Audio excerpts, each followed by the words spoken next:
Welcome to the Hilliard Gate Sports Campus on the IPFW campus, where tonight IPFW is taking on Lewis University in Romeoville, Illinois.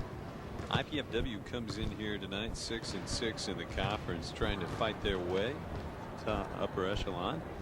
And they play a team tonight, Dave Skelton, that is fighting their way out of the basement, Lewis University. Hey, they're on a roll. They're on a one-game winning streak. That's right. Lost 12 straight and won last week against Kentucky State University, which is only one step above them. Tough order tonight for Lewis as well. They're without their leading scorer. Yeah, their young lady that plays the point guard, Nancy Seamers, on the injury list. Broken jaw. We're not sure how that happened, but between their last game and tonight, she's on the sideline. A chance for IPFW to get reestablished up tempo. They had an off and on week. They played Indianapolis tough at Indianapolis, and Indianapolis is leading the Great Lakes Valley Conference with an 11-2 mark. Lost by 8 points earlier and came back with a win on Thursday. Just a chance to get reestablished, win the season out, and it's a possibility. It's a small possibility, but IPFW might get a shot in Division II tournament. We're going to take a break right now. We come back. IPFW versus Lewis University on Channel 6.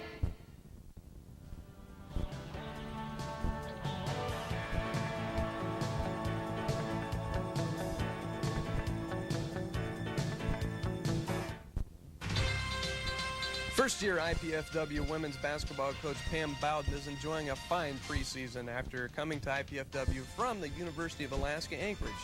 She has inherited a club which returns no seniors but still enjoys one of the top ratings in the Great Lakes Valley Conference. We want you to tune in every Wednesday at 7:30 to find out more information about the IPFW women's basketball team all season long.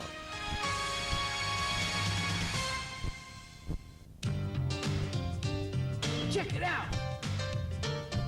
The campus has it all. Learn it, work it, play it, just do it. It's a cool place. Call now!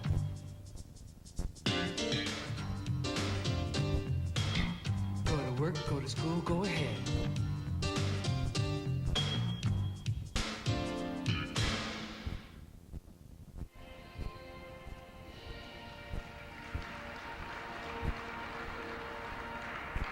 Welcome back to the Hilliard Gate Sports Center. I'm Paul Farbaugh, joined by Dave Skelton tonight. Great Lakes Valley Conference action, first of a doubleheader. Lewis University in town tonight. Let's take it down the floor, pick up the starting lineups. First, Lewis Flyers. More from Round Lake Beach, Illinois, number 31, Joy King. At forward, a 5'8" sophomore from Birch Run, Michigan, number 32, Heather Compton. At guard, a 5'9" sophomore from Oak Park, Illinois, number 34, Larita Harrington.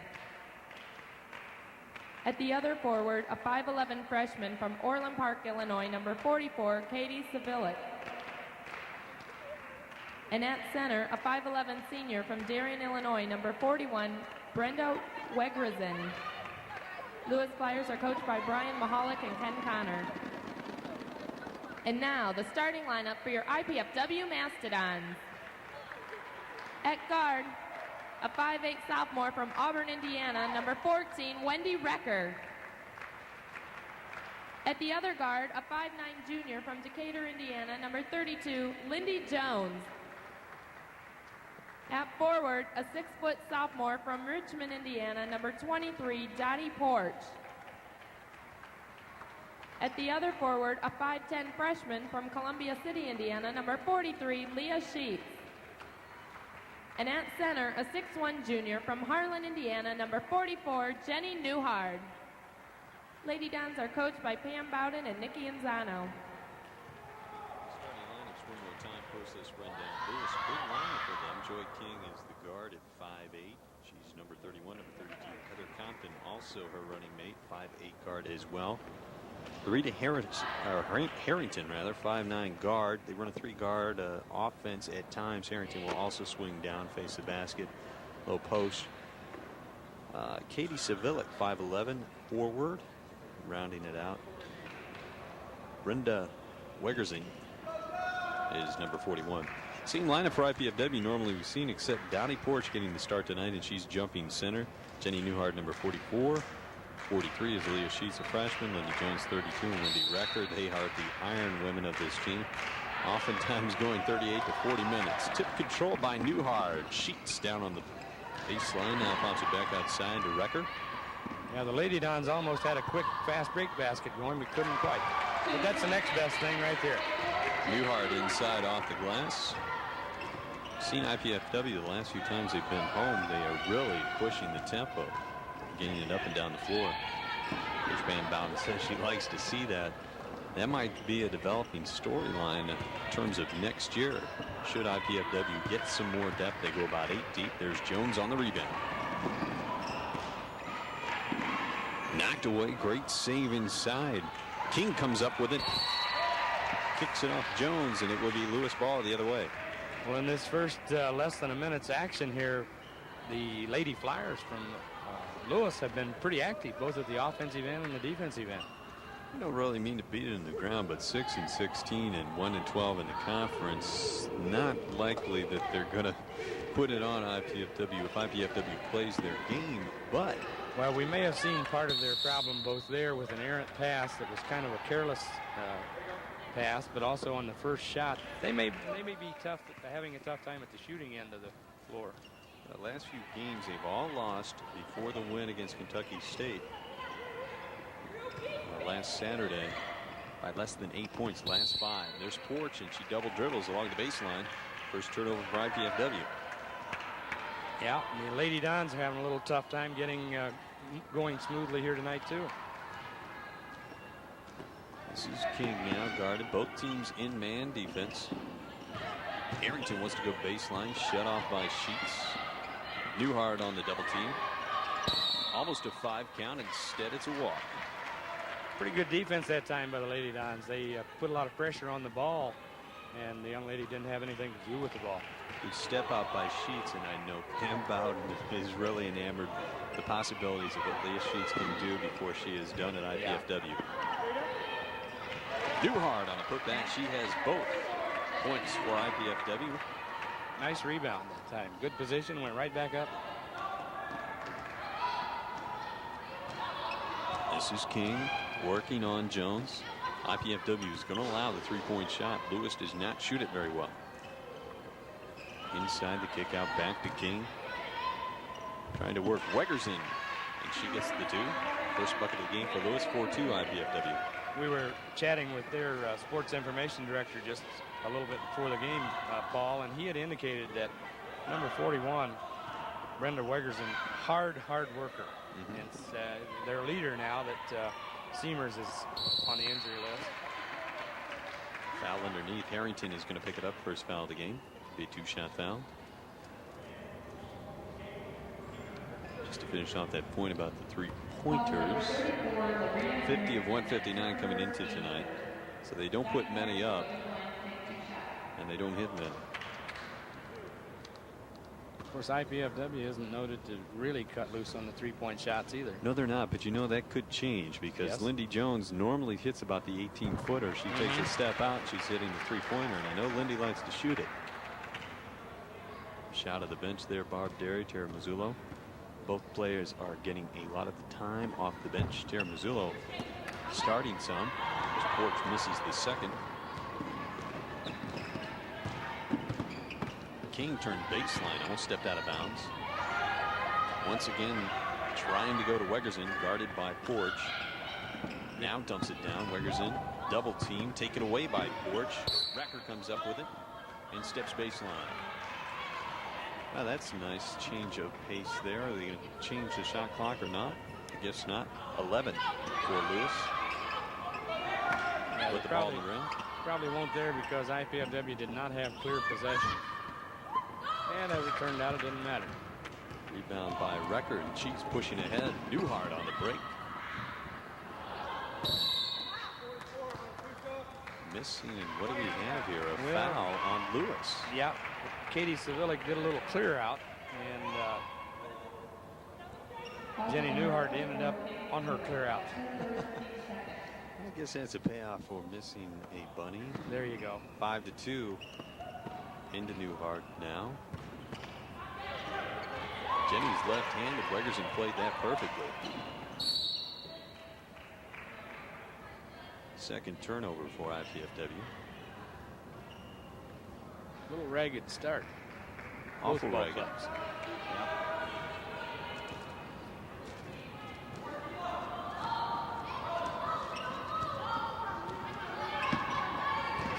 Seen in this set, they just try and isolate one part of the floor.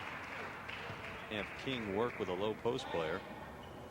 Time King draws the foul on Jones. 2 shots. Foul number 32, Mindy Jones. That's her first team. Joy King probably stepping into a somewhat unfamiliar role for her as the point guard for Lewis, with Nancy Seamers on the injury list.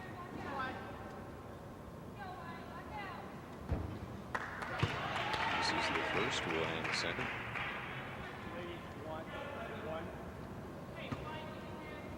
Without Seamers, this team really only goes about 6 deep anyway. Without her, it's going to be tough. They only have 9 players making the trip. So it would be an IPFW's advantage to push early inside Porch from Newhart. A good turnaround jumper. 7-3 IPFW. 3 for Porch, 4 for Newhart. And any indication, IPFW is going to look first inside. Sheets out of there with a rebound. Looking up quickly. This is Jones with it. Nice step out. Now inside Sheets with the turn. Nice move. And a bucket.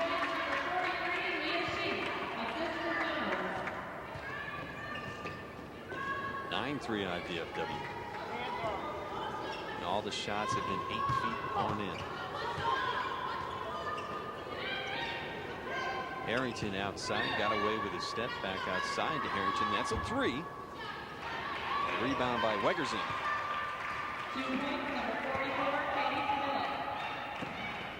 Lewis manages to just hang around and pick up some of the loose balls. Printed that basket instead. Katie Savilik, weak side rebound. That's Brecker inside. And a foul. I believe Jenny Newhart going to pick it up underneath. Either she or Dottie Porsche maybe on a push off. Looks like Dottie got it. Dottie got it. Once again, you see IPFW just going to work it down low. Brecker with good penetration in the lane. It might be a while before we see a 3-pointer. It could be. From IPFW anyway. 9-5 score. Joy King on the dribble. Savilik now with a bounce. Good first step, beat Newhart. She was shading her to her right. Savilik went left. Second foul on Dottie. Foul number 44, Jenny Newhart. That's her first. First on Newhart, second team foul.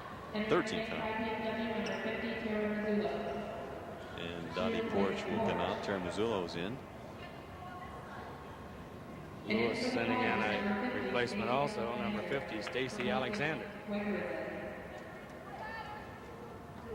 Katie Savilik at the line to shoot 2.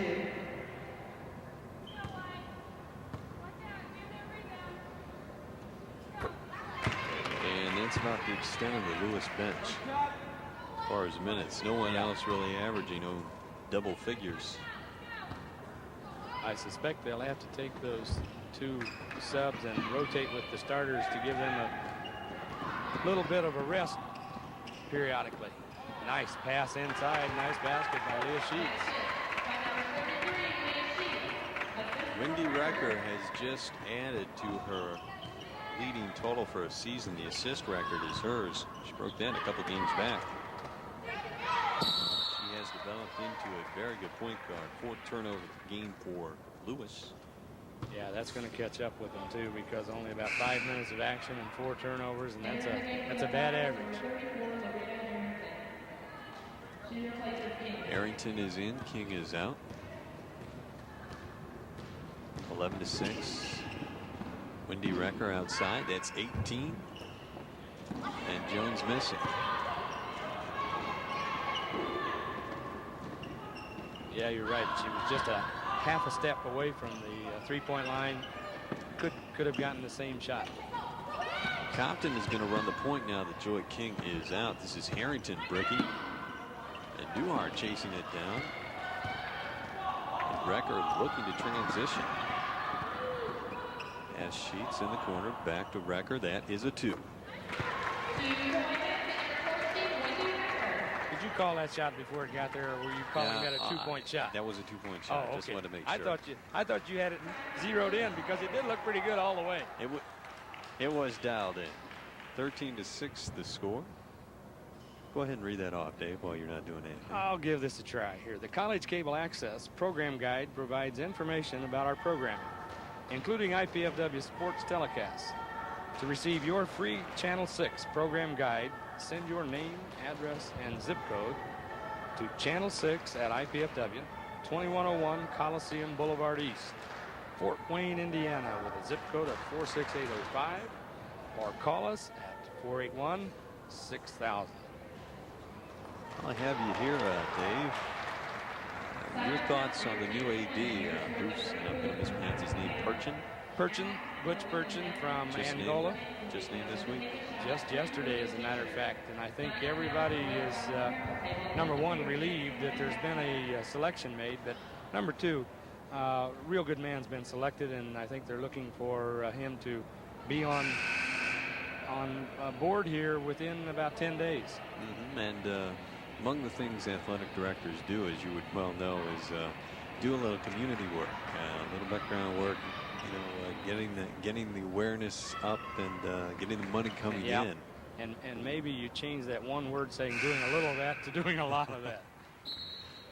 He has his work cut out for him. The foundation is in place, but there's been a lot of talk down the road, 10 years down the road. This might be a D1 school.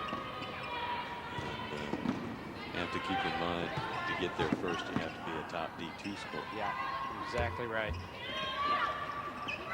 Compton missing inside. Muzzillo kick out to Sheets up ahead in front of the break and home for 2.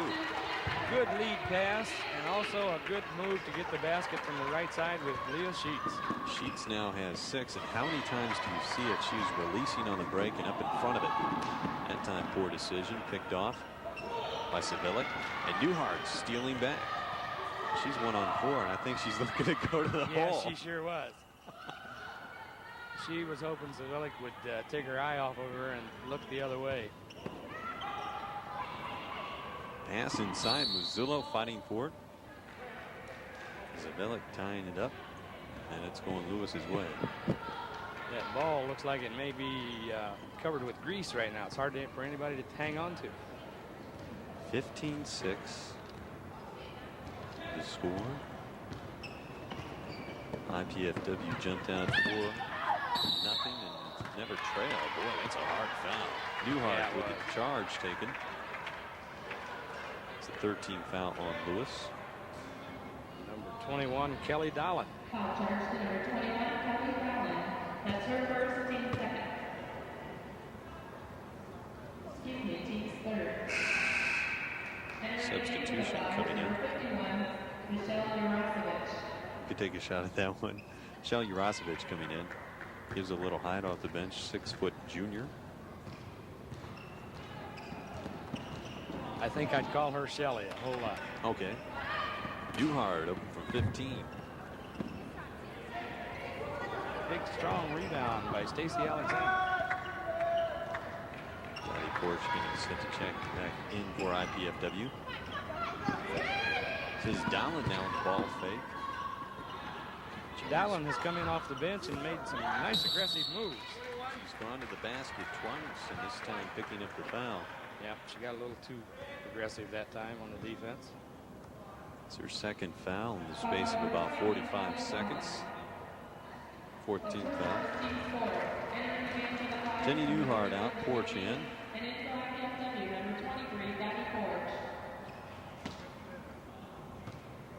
This will be a good game for IPFW as a chance for some of the players who do come off the rotation, such as Barb Derry or even a Mazzullo now, who came off the bench tonight, to get some playing time, because St. Joseph's comes in Saturday night. St. Joe is, I believe, in second place in the Great Lakes Valley Conference. Yeah, that'll be a tough one.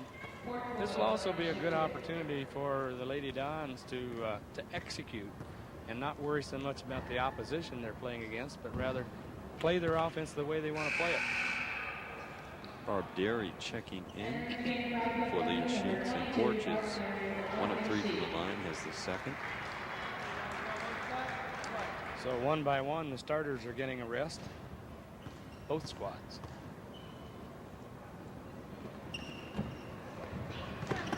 Porch missing the second. Alexander hitting the deck, but rebounded out of there by King. This is Harrington. Baseline. She's a bit of a, I would say, different release. Yeah. She goes up with it. I think it's pretty obvious that one of Lewis's problems probably all year long has been their shooting, because they do make some fairly nice moves and get in close to where they get a good shot. You can't get them to fall. 35% on the year. This is Jones in the lane, doesn't go. Porch there for the putback. Rejection. King coming out of there with it. And can't control it. Nice hustle by the young lady. Picked it off on the sideline and couldn't quite stay in bounds. I don't think Dottie realized Jurasevich was 6 feet tall. No, that's right. She thought, here's a clear shot. Won't try that fadeaway the next time. Go straight up with it. This is Jones looking inside for Porch. Now she gets her. Swing it back out. And now going to reset. This is Wendy Recker out on top. Zullo with a flash in the lane and 2. First bucket of the night for Terry. Almost a little mini jump hook there, wasn't it? She has been a player that's really come on too. Last year she got sort of buried early on and didn't get the rotation a lot as King puts the jumper up. And her progress with Leah Sheets has just made this team much better. Second half of the season. Early on they struggled. They lost 4 games early in the Great Lakes Valley Conference. Now they're 6-6, had a 5-game winning streak. Yeah, they need to stay on that roll, and who knows, if they could stay on that with these last 6 games, they might end up with some good postseason opportunities.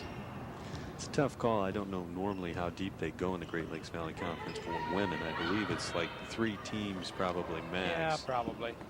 And it's going to be tough to get up there. Indianapolis looks like a lock right now at 11-2. And that St. Joseph's game is going to be big because they come in at 10-3, and IPFW, should they win this game, will be at 7-6. So it's a chance to knock the margin down to 2 games. Porch out of there with the rebound. One thing in IPFW's favor is their overall record. Pretty reasonable at 13-8, and I noticed that some of the 6th, 7th, and 8th rated teams in the region have 6, 7, and 8 losses. So it's conceivable. May not be real good. Looks like we got what, a timeout? Timeout. Lewis timeout. Barb Derry in the scoring column. Is 6 players score for IPFW. But Lindy Jones has it. 19-6 though to score. IPFW in the lead. We'll take a timeout.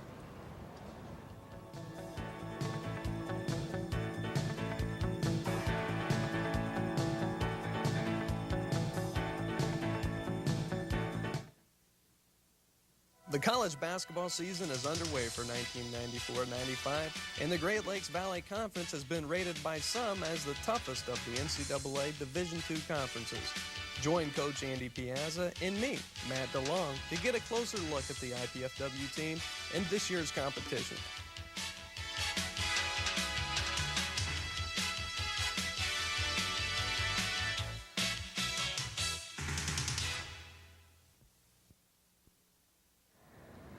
Welcome back to the campus of IPFW, where tonight Lewis Flyers are taking on IPFW. First of a doubleheader, the women leading 19-6. Leah Sheets with 6 points, the leading scorer for IPFW at this point. She's on the bench, so that tells you how good it's going. And just 6 points for Lewis in the first 9:21. That's how bad it's going for Lewis. You 1-12 on the year, and then Yeah. 6-16 overall. Yeah. You mentioned that Lindy Jones hasn't scored yet tonight, but that's kind of an indication. Lindy has been playing a real heady kind of game, it seems to me, like the last couple of months. She lets whatever's going to come her way, come her way. And hasn't been pressing for a lot of shots. And that's one thing that Coach Bowden sort of wishes sometimes that she would press it, because she is a scorer. She is a D1 player, no doubt about it. Baseline and missing. It's Compton rebounded out of there by Recker now. 21-6, halfway through the first half, and a turnover. Alexander stealing away, pushing to King. Recker back on defense. I suspect the coaches wish that the turnovers could be a little more controlled, because the game is somewhat easy, but yet you still don't like the turnovers, like right there. Alexander coming into this game was only shot 4 3-pointers. Misses badly, led to a break opportunity. Plays a little ragged right now. Yeah, it sure is. Can't get anything with any continuity going. Substitution off the timeout for IPFW, number 30, Risa Shriver. In the contest, she's out of Rochester, 5'9" junior.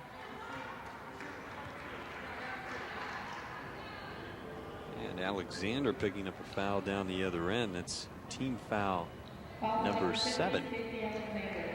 So IPFW will step to the free throw line. That's right. The bonus rest of the way. 9:38 on in. Only 3 team fouls against Lady Dons. Barb Derry. I have a 1-and-1.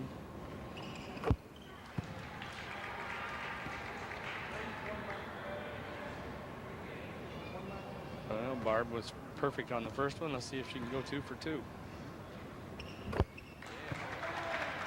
Derry now with 4 points, 23-6.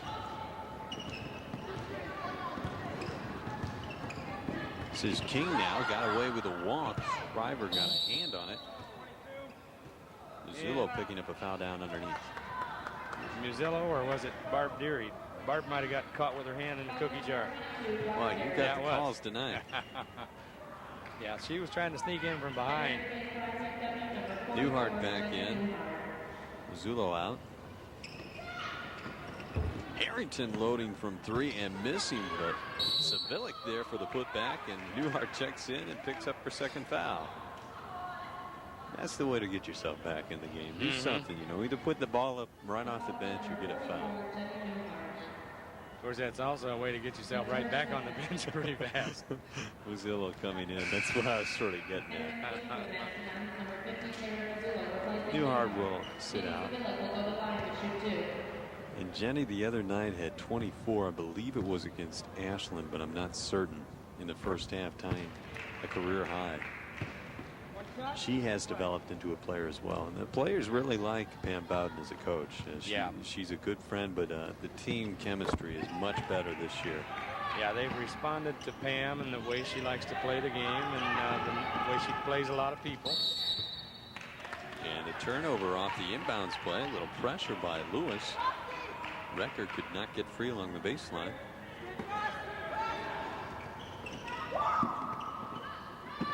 And this is King. Some big run for Lewis. 4 straight points makes the score 23-10. Not a bad possession. And Joy King hasn't scored a lot tonight, but she's a good-looking sophomore. She's active, good-looking shot. We'll probably see a lot of her in the next couple of years. This is Recker loading. That's a 2. And get used to that shot. No rotation. Absolutely no rotation. Yeah. It's a BON. But she knows the target. That's right. Zullo getting a bit of the arm. And Tara that time committed one of those cardinal sins from a coaching standpoint. She swatted at the ball rather than went up straight just to be an obstruction to it. Zullo's first foul, and Wendy Recker will get her first rest of the ball game. Lee Sheets in. Katie Savilic. Good free throw.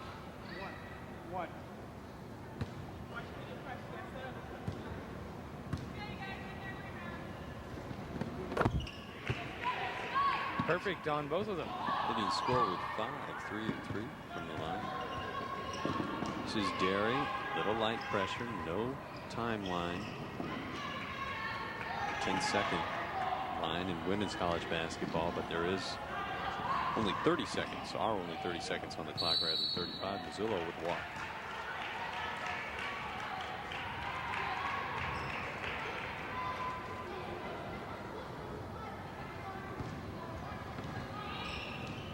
Lady Flyers and Joy King again with the ball.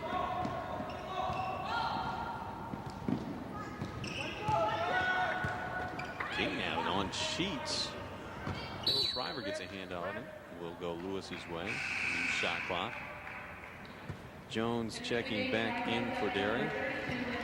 Michelle Jurasevich. Well, the substitutions are coming in every time there's a dead ball, both ways. Zillow careful to pick up her third foul. This is King. That is a three. And King with a rebound. Lewis had the strong side. Yeah, that worked out, but there was a two decent, players, two that's hands right. Yeah. to go off of. Decent looking shot by Joy King, although it looked like it perhaps might be just a little out of her range. They're 0-4 on three-pointers tonight. As we mentioned earlier on, they only hit them at about 31%. Inside, this is Shriver, low post, swing outside. Zullo missing. Jurasevich down with the board. So Lewis is looking to push it when they can on the transition, but IPFW getting back well. Another turnover. Good pressure that time by Brittany Jones, and King throws it away. Kelly Dallin, 5'8" sophomore, will check back in. She came in the last time. She took the ball immediately to the rim. Jones now trying to get loose for her first bucket. Still doesn't get it. Rebounded out of there. And now King looking ahead again. This is Dallin. Sheets covering her up. And Shriver with the reach around. Yep, she didn't quite get around enough to get free to knock the ball loose. If you've seen IPFW play the past couple of weeks here at home, the one thing that has really impressed me and given great evidence, great illustration these past few weeks is the way that Leah Sheets runs the floor. Yeah, yeah. She's in on the action at both ends and gets there very quickly. Savilla gets the first. She's the leading scorer. I have her unofficially now with 6 of 13 Lewis points. Katie Savilik is also one of those players as a freshman getting a lot of playing time that I'm sure the Great Lakes Valley Conference will see a lot of her in the next 2 or 3 years. She even catches the ball at the sideline. Yeah, she's about on her average at 6'6".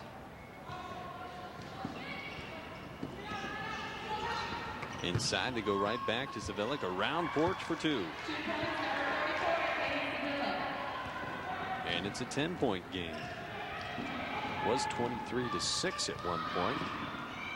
Nice pass by Lindy Jones. First bucket for Shriver. And it's back to 12-point lead, 27-15.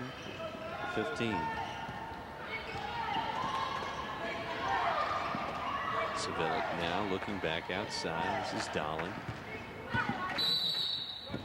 Compton would have counted. Who'd they catch this time? Shriver? Yeah. You know, I'm not going to guess anymore. I don't have a pretty good. I have a terrible track record tonight anyway. That foul was on the floor, so it will be a 1-and-1.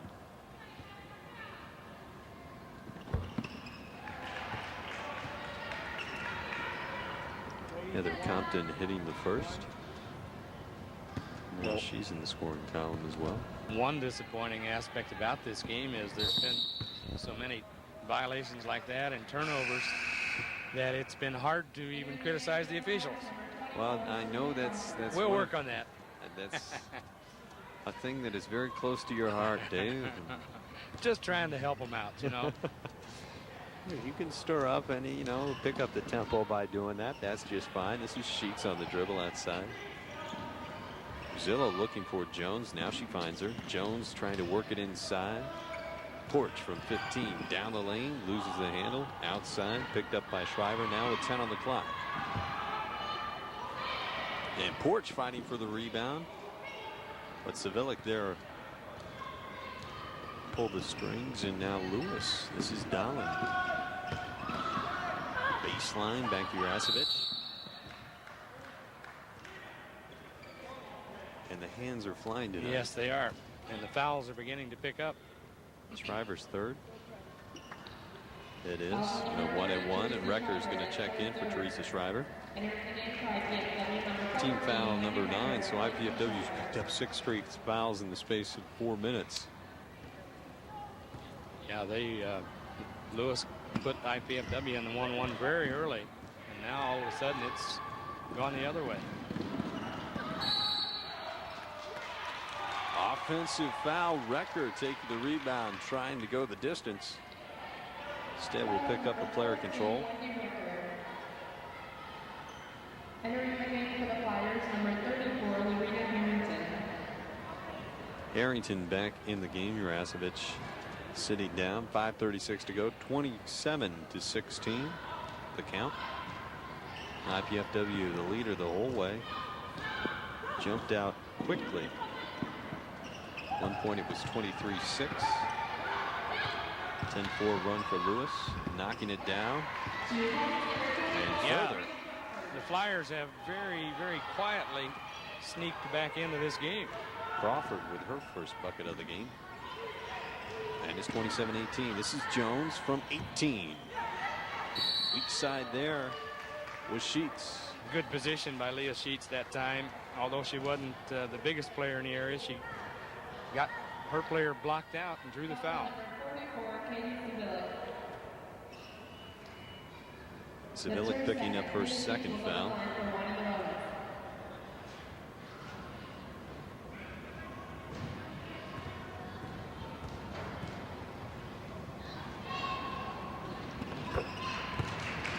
And Sheets will have another. She now has 7 points. Entering the game for Lewis, number 50, Stacey Alexander. Savilic out. Stacey Alexander, number 50, in for Lewis. And this is Sheets to push it to 11. And Porch with the rebound. And the miss. Great rebound and couldn't find the rim. Compton on the dribble. Outside, this is Dahlin. 4-3. Mazzullo with the rebound.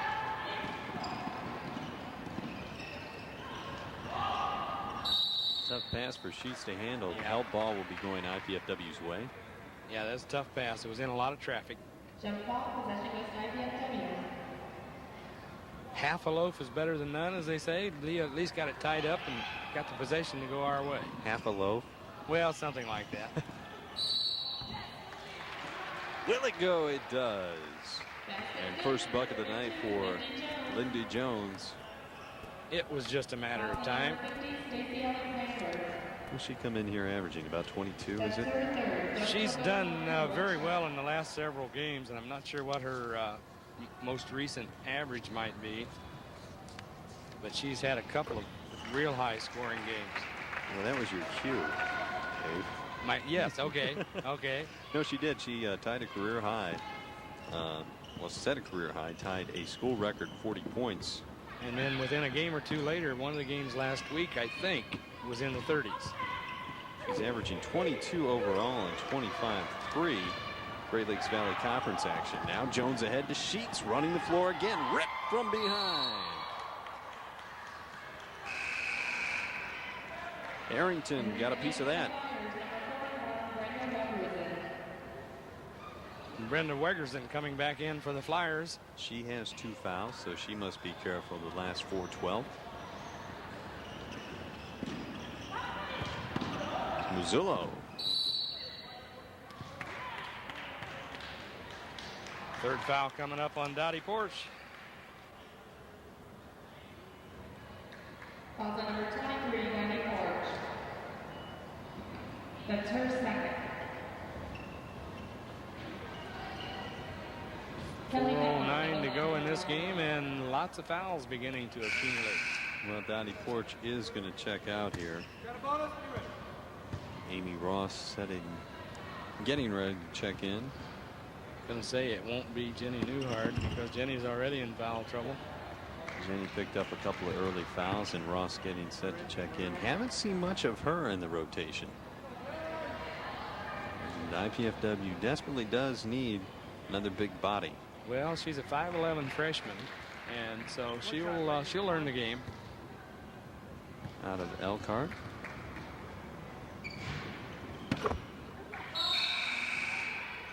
Kelly Dolan perfect with the free throw. And, just how sparse has Ross's playing time been on the floor? Well, 21 minutes coming into tonight's game. For the season? For the season. Yeah. Sees Jones now. It's an 11-point game. Lewis just hanging around. IPFW out early. Haven't been able to stretch it out. Now Recker loading it and hitting. 4 for Recker. It's back to 13, 33-20. And the three's just not going tonight. Board inside by Wegerson and fouled by Mazzullo. Yeah, that was a matter that time of Brenda Wegerson just stayed right with it, kept trying and finally drew the foul. Foul on number 43, Leah Sheets. Instead they give the foul to Sheets. I'm going to give up. I'm missing everything tonight. It's first foul on Leah Sheets.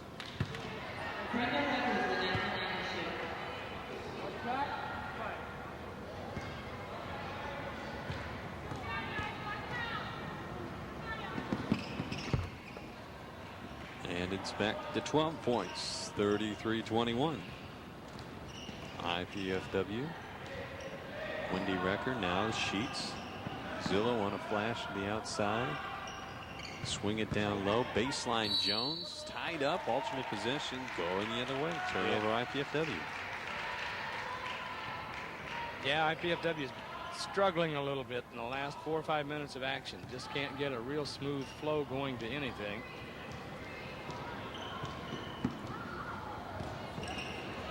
Lewis is just kind of a scrappy outfit that hangs around and takes what you'll give them. Just a three-pointer right now, and they're not hitting it. This is Recker on the push up ahead. Had Jones wide open, but the foul beforehand. Nice pass. Recker will go to the line. Sharita Crawford. See, that time I waited for the official. There you go. I was sure, but I was going to wait. Sharita Crawford picking up the foul. Well, I wasn't watching, and I was beginning to say, hey, you got one. So Wendy steps up to the line. And her free throw is as non-rotational as is her outside shot. Heather Compton stepping in the lane, though, so another chance for Recker. Comes in 63% from the line. She makes them pay for that mistake. Recker now with 5. Lead is 13, 34-21. And now 14. 3:12 to go, 35-21 IPFW. And if Lewis could hit an outside shot, they'd have to, IPFW would have to pull that defense out a little farther. Jones stepping in the passing lane and controlling the ball, saving instead. No, it goes off Recker's hands. Crawford picks it up. Good effort by Lindy. She's been playing real good defense tonight. Jones with only 3 points. She got decked with an illegal pick. And it's going the other way, frustrating Joy King. King picking up. King or Wegerson. I'm not sure which one. Wegerson. I'm good. Well, give you 1 out of 2, and what do you do with it? Boy, I have been off my game tonight. What little game I have. Well, Jones picking it up from the line. She's an 80% free throw shooter on the year. Now, see, the problem really is the delay by the officials in making the signal as to who it should be on.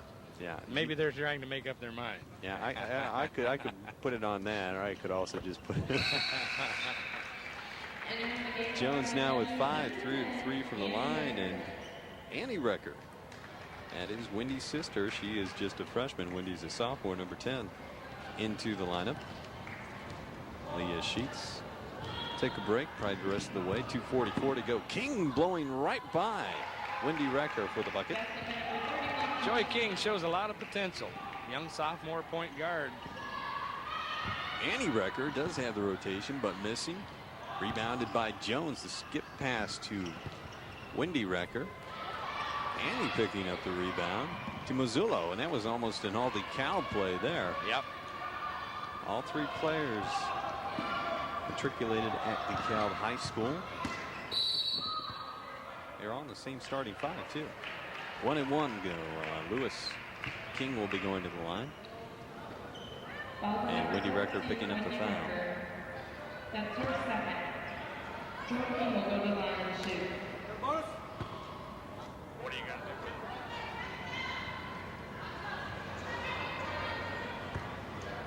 there? Joy King. 23. We both tried to speak at the same time to just throw her off a little bit. Amy Ross is going to get an opportunity to go to the free throw line. Points not been easy to come by for Amy. She doesn't get a lot of playing time. We mentioned earlier. It's 21 minutes. She has 2 points on the season. Time to work on those stats.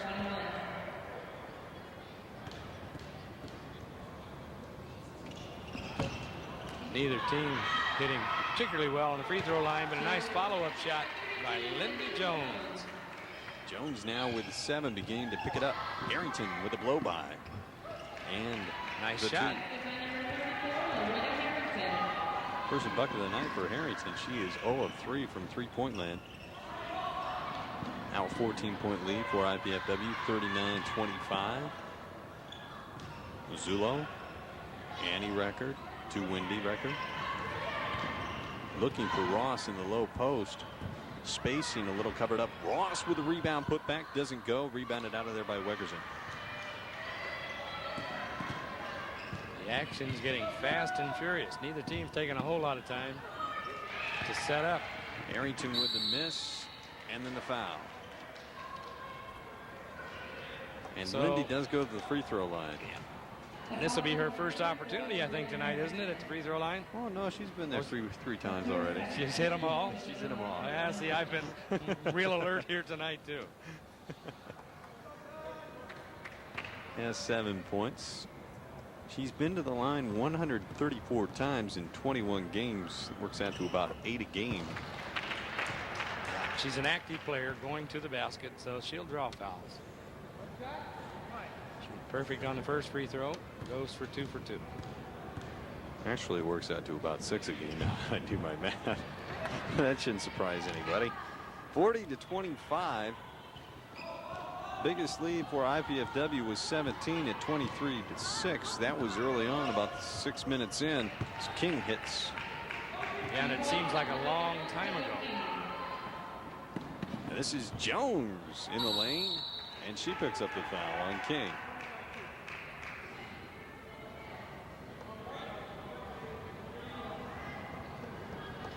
Joy King will go to the line. Entering the game for Lewis. Substitutions now for Lewis. Michelle Jurasevich in. Brenda Wegerson is out. Stacy Alexander coming in. Sharita Crawford, number 24, out. Joy King at the line for 1-1. 1 minute exactly to go to halftime.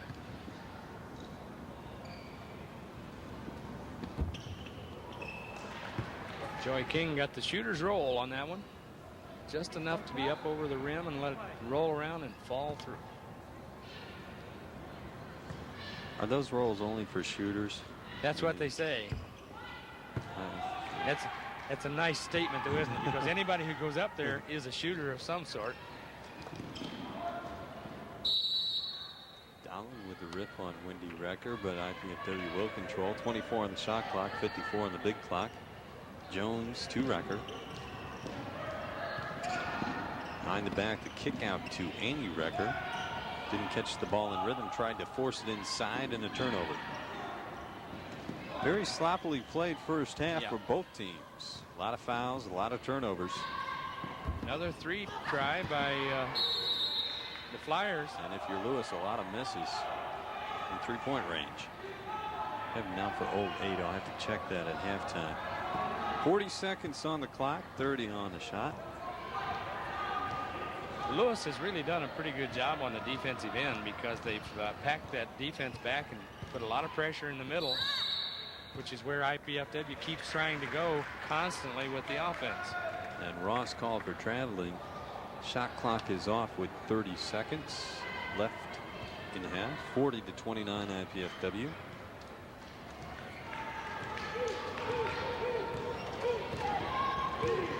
But IPFW has played 9 players in the first half as King gets it down to single digits. Yes, now. she does, and that's not a bad spot for Lewis to be.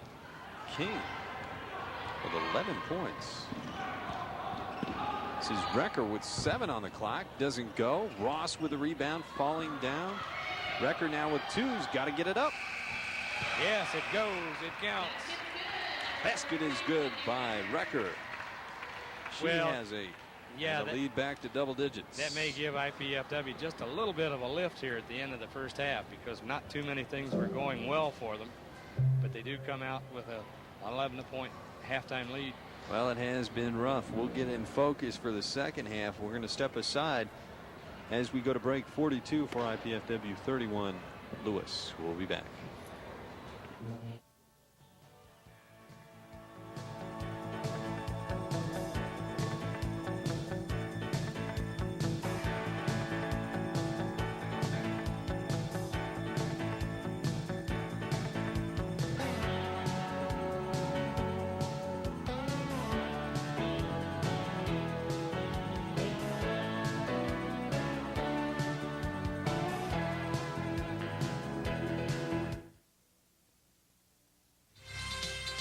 First-year IPFW women's basketball coach Pam Bowden is enjoying a fine preseason after coming to IPFW from the University of Alaska Anchorage. She has inherited a club which returns no seniors but still enjoys one of the top ratings in the Great Valley Conference. We want you to tune in every Wednesday at 7:30 to find out more information about the IPFW women's basketball team all season long. In our ever-expanding world, we need a reliable source, one that addresses important aspects of our daily lives and provides us with useful information. Health and Home Report is that source, with stories on how to get the most for your money, where to go for a great vacation, hot fashion tips, what's happening in the world of arts and entertainment, and the latest medical breakthroughs. Health and Home Report provides a world of information.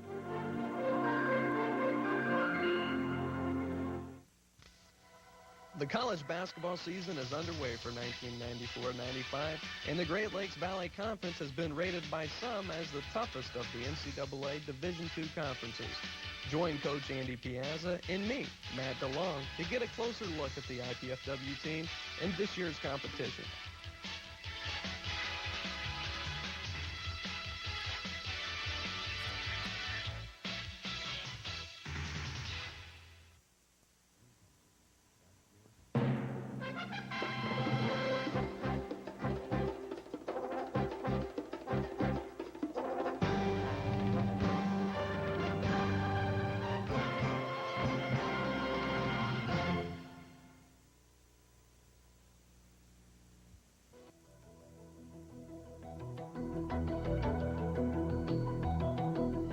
Die Welt verändert sich sehr schnell.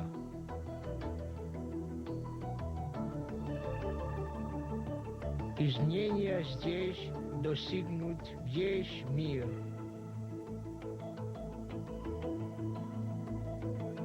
世界が変わるんなら我々もそれに合わせていろんな方法を考えなくてはいけません。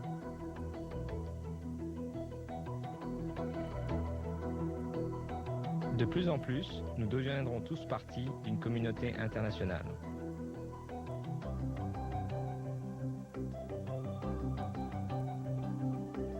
Todo el mundo tendrá una oportunidad para formar parte de este cambio.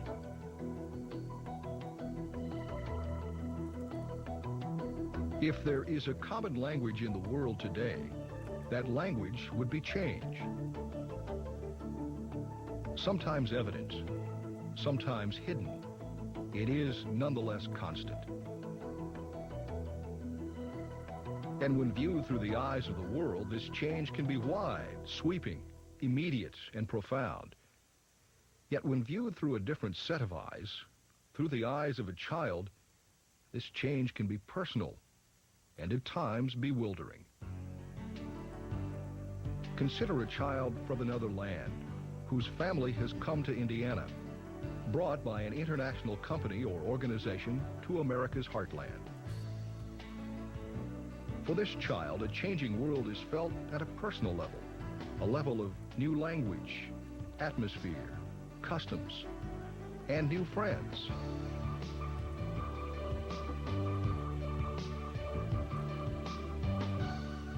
There are more and more children like this one throughout the communities of Indiana. And part of the promise of the years ahead is that there will be many more. The coming international era, it has been called an era in which local economies, institutions, and industries around the world merge and interrelate to an extent far greater than ever before. It will be an era when Indiana's place in the world may depend upon the ability to remain open to the world around us and adjust our ways of thinking and acting. Recently, a group of citizens from around the state, representing many walks of life, came together to form the International Issues Task Force. A group formed with the purpose of determining and enhancing Indiana's ability to thrive in an increasingly international environment and prepare recommendations for the future. In part, the task force considered issues related to the Indiana business community, but their scope extended much further. Because at the heart of all changes are people. And closest to people are basic human issues. Issues that directly affect our ability to work and participate in an increasingly international atmosphere. With this in mind, the task force identified 4 primary areas of investigation. An international school, international service organizations and communications, international transportation, and international education. Each topic was studied by a separate committee, with ongoing staff support and administration provided by the Indiana Humanities Council. The intent of each committee was to determine how to best prepare the people of Indiana to become more valuable and productive citizens of the world community. The International School Committee investigated the feasibility of establishing an international school in Indiana. A school which would serve the needs of Indiana children by creating the opportunity to learn in a unique, world-class educational environment. A school which would also serve the needs of the children of foreign business people, students, educators, researchers, and other visitors to Indiana. As the business of many Indiana companies becomes increasingly global, the need for an international school becomes ever greater. Because at the center of the needs of any family is the education of the children. Another task force committee investigated the statewide delivery of international services and information. Indiana is home to many different international service organizations. Yet a study commissioned by the Lilly Endowment revealed a need for these organizations to work more closely together. The task force committee investigated the needs of international employees and their families, foreign students, researchers, and the professional spouses of international executives to determine if services were readily available to international families. For example, foreign families often need special assistance in adapting to their new environment, obtaining driving licenses, learning where and how to meet American friends as well as other foreigners, and generally learning about a new culture. The committee also investigated ways to raise the consciousness of the people of Indiana by providing opportunities for exposure to international cultures through these service organizations. The committee then explored ways to best coordinate, fund, and deliver these needed services to international families as well as Indiana citizens. Central to Indiana's ability to be a vital part of a changing world is transportation. And a task force committee was formed to investigate the possibilities for increasing direct air transportation from Indianapolis International Airport to overseas cities and markets. Many Indiana companies, as well as international business people and visitors living in Indiana, currently need direct air service overseas. The committee not only studied this issue, it developed a strategy for pursuing greater levels of service.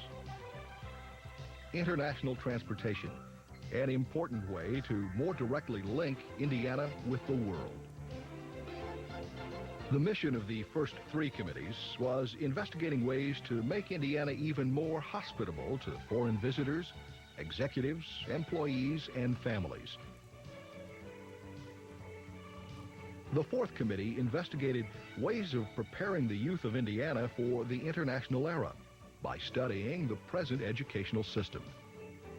The committee evaluated the teaching of world geography and culture, world history, foreign literature, and foreign language in an effort to assure that Indiana students are provided with the knowledge and the skills to succeed in the international era.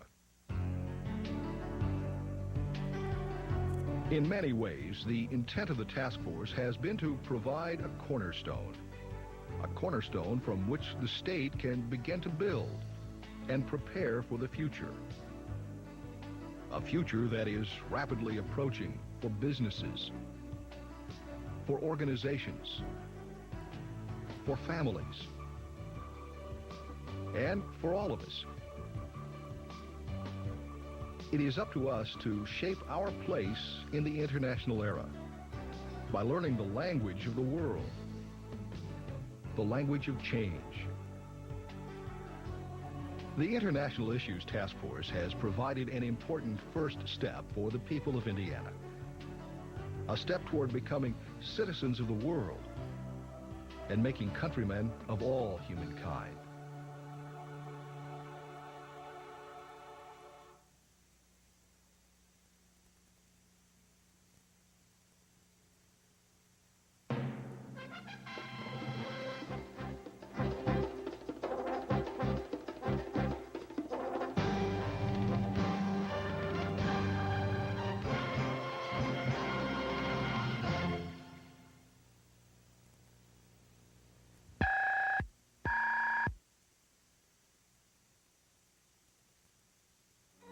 Talk about unusual. How often do you see transparent televisions? Americans have more money to spend on leisure activities than ever before. When possible, children should trick or treat during daylight hours and be accompanied by at least one adult. A boat, archaeologists believe, is from the time Jesus and his disciples fished on the Galilee. For best results, fertilize your lawn when it is actively growing. Many people suffer from allergies. Few understand them.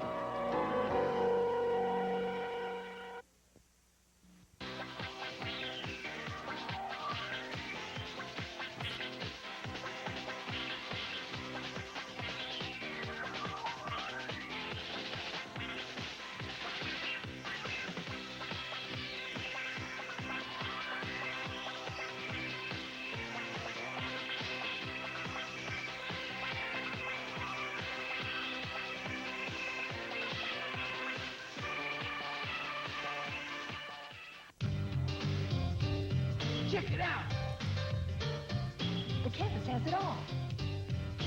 Learn it, or work it, or play it, just do it. It's a cool place. Call now!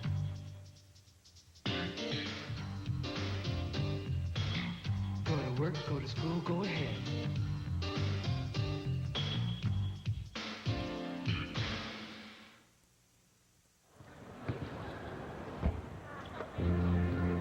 Welcome back to IPFW, Leargate Sports Center on the campus of IPFW, where the Lady Dons lead Lewis University 42-31 at halftime. The first time half chats along here, and Dave Scott joining Paul Barber. What sticks out? Well, it looks like your scoring was very good in the first half because I think you had the unofficial pretty much like it shows. Wendy Recker led the Dons with 10. Lindy Jones kind of had a quiet 8 that got into there, and Leah Sheets had 6 or 7 early in the game, so those 3 people carrying the burden of the scoring. And on the other side of the ledger, 2 people really that scored much. Katie Savillic had 10 and Joy King had 11. Comparison shopping, though, Lewis was just 28% from the field and 0.0 of 8 from three-point range. IPFW 44. The big stat, though, the turnovers. IPFW winning that one 13-5. Yeah, that's much too much for a good, sound team to have and to hope to put together a winning streak that's going to include 2 or 3 pretty tough ball clubs.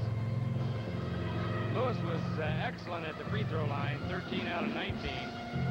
IPFW not too bad, 10 out of 16. That's before Lewis coming in here. They've had it pretty rough. Before they won last Saturday against Kentucky State, they had lost 12 straight ball games. Just 6-16 on the season, and tonight they're playing without their leading scorer, 13-8 a game. So they had their work cut out coming in here, and then they cut it down to 9 before Rucker makes a shot at the buzzer. Yeah, push it back up to 11. Really, all in all, it's been a respectable performance for Lewis. Their biggest difficulty, obviously, is in the shooting. They couldn't come up with anything from three-point land, 0 for 8, and only 9 for 32 for the entire game. So shooting from the field is not their forte, but free throw shooting, not too bad. Maybe a future lady down there. Now we're going to the bench. It looks like Dottie Porch with 3 fouls will start the second half, along with Jenny Newhart. 2 fouls getting a start as well. So I guess IPFW's going to pound it inside. They were effective early on, jumped out 23-6. That was really at about the 10-minute mark. Yeah. And then Lewis responded, 12-4 run, got themselves back in the game. Porch indeed, and Newhart also will start. Lindy Jones still has her warm-up on. I wonder if she remembers it. Oh, now she does. Whoops, they got to play with the one that shows the number, huh? Another interesting part of the halftime stats, Paul. IPFW out-rebounded Lewis considerably, 32 to 19. And now we're set to go. Jones will trigger. This is Wendy Recker. Mentioned before, IPFW had 10 people get into the contest by halftime. Normally, it's about 7. This is Porch baseline. Got away with a hop step, misses. Porch the rebound and a putback. Nice move. 26 fouls we're calling that first half, and that's a lot of whistles also. That's almost a lot for a game. Yes, Going it is. baseline, this is Compton. Heather Compton now picking it up. It's her first field goal of the game. At 3 points now.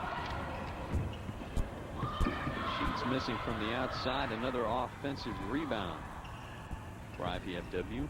Again trying to pound it inside. Here's Jones on the dribble. 4-2.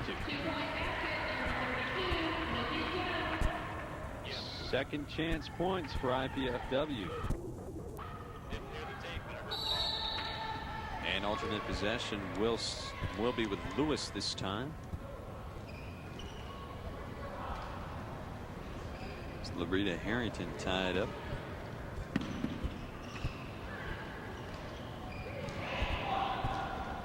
Sheridan chasing it down. That'll be one of those that goes back to the origination of the pass, and the Lewis coach says, hey, timeout. Quickly, doesn't want to let it get away. It's 13 and slipping the lead on his Flyers right now, 46-33. Yeah, less than a minute into the second half, and Coach Mikulek thinks he's spotted something that needs some attention. I was just talking with the SID from Lewis earlier on. Mastodons will be traveling there this weekend, and they'll get another shot at Penn State. Played Penn State in Happy Valley just, I believe, 2 weeks ago. And yeah, that should be a nice invitational up at Lewis this coming weekend. all right, there's some talk that Lewis might get out and maybe perhaps win that MIVA conference at the end of the year, and that could mean a trip to the Final Four. And they did it last year. They picked up 4 national players from Canada, turned the program right around in 1 year. Very good program up there, so it'll be good competition. We saw Lewis this past weekend here. Didn't play very well. Lost 2 games, but really controlled both of them. Well, it's an aspect of men's volleyball within the NCAA that really you need to see more places like Lewis get into the competition, get a good competitive program, and make the Midwest just that much tougher. Because in actuality, in the age of Title IX, although it's not really equal, there are certain numbers of scholarships available, and the fringe sports, wrestling being one and volleyball being one as well, you have to have the equal number of scholarships for male and female students. Recker with a putback. Third offensive rebound of the half. Doesn't go, though. That was a nice move by Wendy. She didn't get the basket out of it, but it was a good move. She took it to the hoop, followed it. Jenny with a steal, and then she gets shoved. Second turnover for Lewis. Just to finish that point, though, there are only about 60 schools playing NCAA volleyball on the men's side. And in the Midwest, when you have previously, not so very long ago, just 3 really competing for that spot in the Final Four. Now, if you can get 6, 7, 8, it's going to make much better competition. Lindy Jones again cranking it up now. Starting to feel it now. 12 for Jones, 4 in the second half. And it's 15 points. This is King with a penetration. Newhart. And it is a turnover. Tough pass. A lot of traffic for Joy King to try to dish off. Porch down on the baseline from Recker. Doesn't go. Savilic out of there with a board. And now on the push, this is Harrington baseline.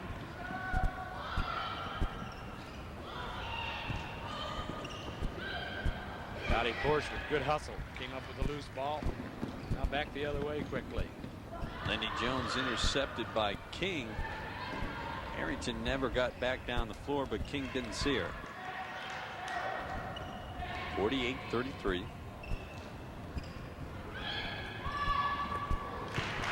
And that is just a 2. It's the kind of shot, though, that will loosen things up for Lewis if they continue to hit that. Sheets now once. Porch down underneath. The spacing not there. Sheets puts it on the floor. She got hammered. And Harrington getting a little bit of the arm. A lot of ball, though, too. Yes, Sheets she did. will go to the line for 2. But you had a good call, Paul. You had it right. They had that one nailed. Almost couldn't miss that one. Well, I could miss it, but I mean. Leo was step to the line. Shoot 2.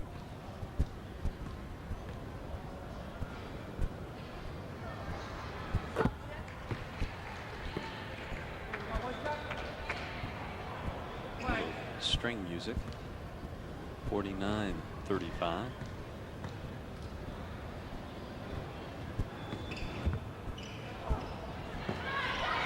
Porch with the 4th offensive rebound for IPFW in the half. Look from Lindy Jones. Sheets. Another strong point for the Dons in that first half, although they had 13 turnovers. They did also have 12 assists. But a 3-pointer ball from the outside for Lewis. Who was that? Harrington. This is Jones looking inside. Porch spinning and getting it to go. And 1. And again, the pass from the outside by Lindy Jones. Lindy had 5 assists in the first half, and it has 2 in the second already.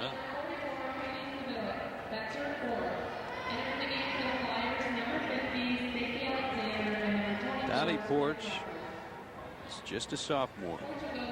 Richmond, Indiana. Katie Savilic with her 4th foul is going to deplete the troops just a little bit for Lewis. Savilic is out. Michelle Jurasevich coming in. In for the Flyers, number 51, Michelle Jurasevich. Brenda Wegerson coming out. Savilik and Wegerson out. Not much scoring left for Lewis out on the floor. Yeah, it takes a great deal of the punch out of their lineup. Alexander misfiring from 3. Sheets leading the break has Porch. And the basket will count, I think. We're going to get the message from one official to the other. Yes, there we go. Foul number 32, Heather Compton. That's her first. Porch will go to the line for one more shot. So very quickly in the last minute and a half or so, IPFW has been able to stretch that lead out just a bit, and they have had difficulty doing that earlier in the game. 11 points now for Porch, 6 in the second half, and it's the biggest lead IPFW has enjoyed. 56-38, 16-minute mark. Alexander baseline. Newhart battling for the board, cleared by Jones. Up ahead now, this is Brecker. Has Sheets again down the floor before anybody else. The kick back. There's a 3. Yep. All right. And Alexander with a rebound. Jump ball going the other way. IPFW ball.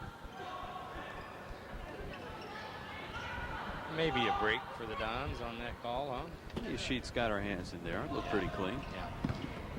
Porch on the inbounds play was fouled by Crawford. No call. Sharia Crawford just sort of gave a little back pick to Porch. IPFW with that sticky man-to-man defense, and that time without pressure, the Lewis guard turned the ball over. And there's a point where Compton probably would not be handling the ball. Yeah. If Nancy Simers, the leading scorer at 13 a game, not suffered a broken jaw this week. She's the point. Inside, Newhart. Glassing. Didn't leave much doubt on that one. Ooh, and there again, Compton, having trouble deciding what to do with the ball and getting it done at the same time. She's coming out. Joy King coming in. 5 turnovers in the second half for Lewis, 10 for the game. Leah Sheets comes out for a rest as Barb Deary comes in. And you will see substitutions for IPFW. This half thrown away. Jones can't chase it down. Deary with the turnover. Eddie Coors, the official, asking for some help from his partner, and they're going to decide that it's a red ball, which probably was correct. It's an orange ball, isn't it? Well, kinda.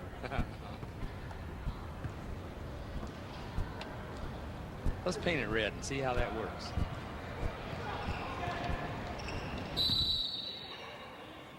Joy King's got that little hesitation crossover dribble that's causing some difficulty for the IPFW defense. The men's game is tentatively scheduled to start at 8 o'clock. I don't think the chances are really that good. A lot of fouls in the first half, 26 to be precise, 5 in the second half, make it 6 as Jones picks up number 2 on IPFW. Well, there would be one chance that it could be played at 8, but it has to do with adjusting the whistles a little bit. Not likely to happen. Larita Harrington. Yep, it's coming in back stereo. in. Michelle Jurasevich, kind of a spot player, giving some of the other taller players a rest here tonight. She's a junior out of East Hazel Crest, Illinois.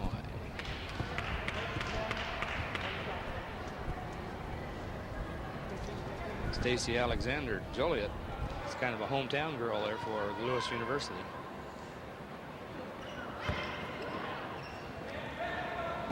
Gets them both. It's back to 18, 58, 48 IPFW the lead. This is Brecker.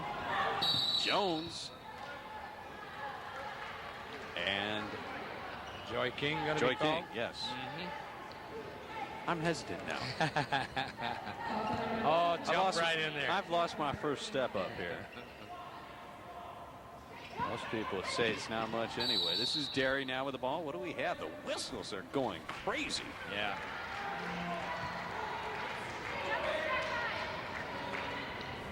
Falls on number 34, Loretta Harrington. That's her 4. That's the 16th foul on Lewis. 14:42 mark. Next one to put IPFW in the 1-1. Okay, we went 5 seconds now without a whistle. Mazzullo. And another assist for Lindy Jones. 4 from Mazzullo. Jones now with 8 assists. King guarded by Derry. Good help side defense by Tara Mazzillo. Wow, this is going to be fun. Newhart standing straight up. Alexander going around her. Hitting the deck. Foul called on Newhart. That's number 4 on her.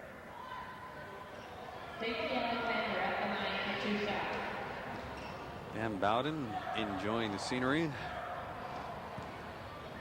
The audio scenery, I guess. And the foul situation's following a little bit the same pattern it did in the first half. First of all, a lot of fouls on Lewis to start the half. Now IPFW's coming back with their share of the calls.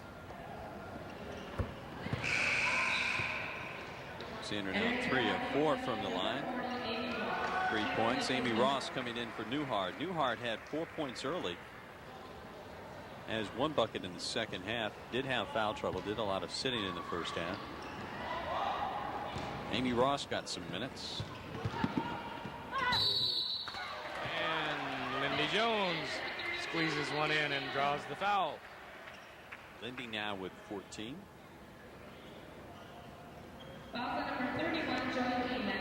Leading all scores. A chance to push it to 15. First 20-point lead of the night for the Dons. Lindy's free throw is around and no good. Good rebound. Fighting for the board. There's Ross spinning and Alexander takes it away.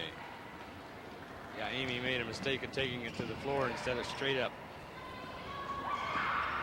Jones now with the defense on Crawford. Gets it away to King. Plenty of time on the clock. This is Dahlin. Pinched off inside by Recker. Shake move by Harrington. Gets it up. What do we have? A push off and bonus. The rest of the way. 13:50 to go for IPFW. And Wendy Recker with the call 1-1. Not sure who will be shooting this.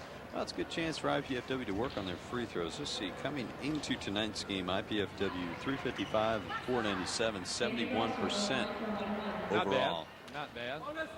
Amy Ross is going to get a chance, and I doubt she shot very many this year. And she missed 1 in the first half. She got that one. And she was 2 of 5 prior to tonight's game. So she is now, quick math, 3 of 7. And a chance to go 50-50 here if she can hit this next one. All right.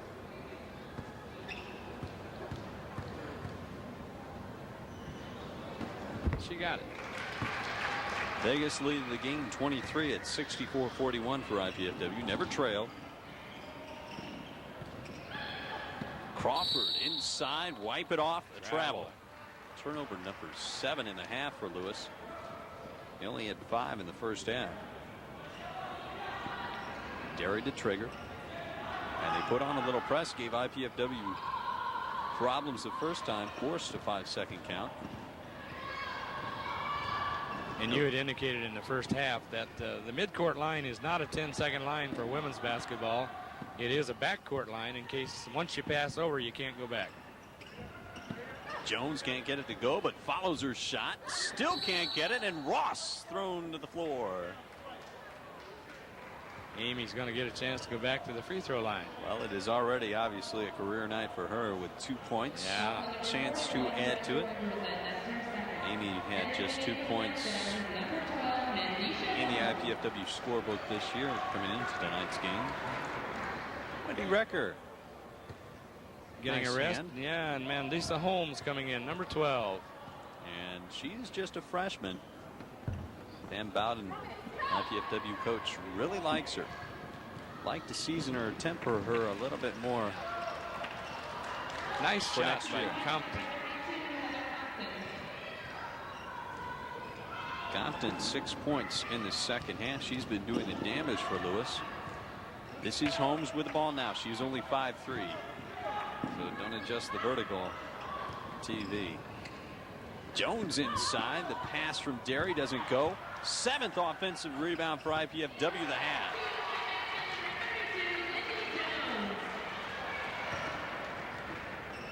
$16 for Jones. And she's had to work 23. Work pretty hard to get those. Joy King. King wasn't picked up. Derry baseline. Jones. And Ross missing. Got away with one over the back. Yeah, she did. She sure did. But Lewis gets the ball, so at least no advantage gain. Loretta Harrington back in the game. Technical foul being called on somebody here. The Lewis coach. And as legitimate as his argument may have been, because he thought they got away with the same one that we thought he got away with. Brian Michalak, coach for Lewis. Has not been an easy season for Michalak. He's in his 2nd year. It's moved over from the men's side. Well, I do have a little sympathy for him under that particular situation. I'm not sure he was being so outrageous about his protesting the call that he was making a scene. So it's possible that that call could have been overlooked. It really cost Lewis, too, because they would have had possession, and now instead of possession, IPFW has scored 2 and has the ball. It could be as much as a 5-point swing here. Solo with the ball. Adisa Holmes. Yes. Covered up. Inside pass. Derry can't handle. That's a toughie. And she loses control. 12:03 to go. 67-45 lead for the Dons. Joy King likes to go off the dribble. Barb Derry picking up the foul. It's only the 4th team foul on IPFW. Number 2 on Derry.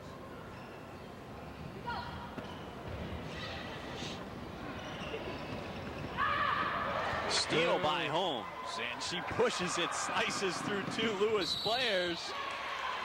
Almost gets it to go, but she will be going to the line for 2. Comes up a little soft on the right ankle. She came out of the pack really fast. Heather Compton caught up with her and fouled her on the way to the basket. Looks like she's got a little bit of sting in that ankle. Holmes out of Indianapolis. And she is going to come out. Wendy Recker will check in.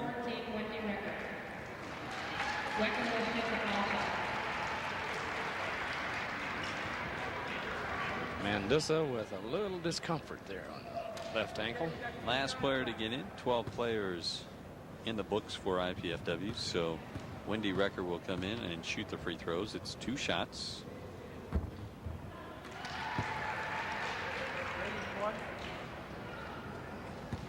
Interesting shot that Wendy has, where it has no rotation on the ball at all.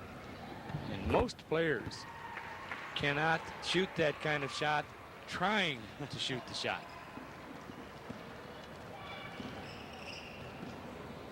(69-24). This is the biggest lead for IPFW. Spinning go by Harrington with the show on the baseline. Barb Deering just a little bit slow coming around the baseline in the defensive position. 3rd foul on Derry, team foul number 5. I should save that feedback for when she gets to the line. Yes. Harrington now with 7. And it'll stay there. 69-47. Jones out of there with the rebound. And Recker now to set it up. Outside, this is Jones looking for Ross. And Jones one more time, 18 for her. She got the good bounce on that one. Make it 19 for Jones. 11 in the second half. She's almost on her average of 22. King missing. Loose ball fought for. Wegerson picking it up outside to King. Fresh shot clock at 30. Just under the 11-minute mark in the second half. Harrington off the dribble, doesn't go, and Ross with a rebound stolen away by Derry. I think Derry's going to get the rebound. Look at Tara Muzzillo move out of there, would you? Tara's 6'1". She runs that point, though, doesn't she? She likes to do it on the transition. And it was a nice bounce pass underneath. Basket by Lindy Jones. And King is really effective off the dribble. Yeah, she is. That time going by Jones. You have to double team her right at the top of the key. Katie Savilic coming back in. I believe she has 4 fouls, so it's time to do it right now. If you're Lewis, can't afford IPFW to pull out any more. 26-point lead. Lindy Jones will come out 21 points. Her night might be over. Teresa Shriver into the lineup.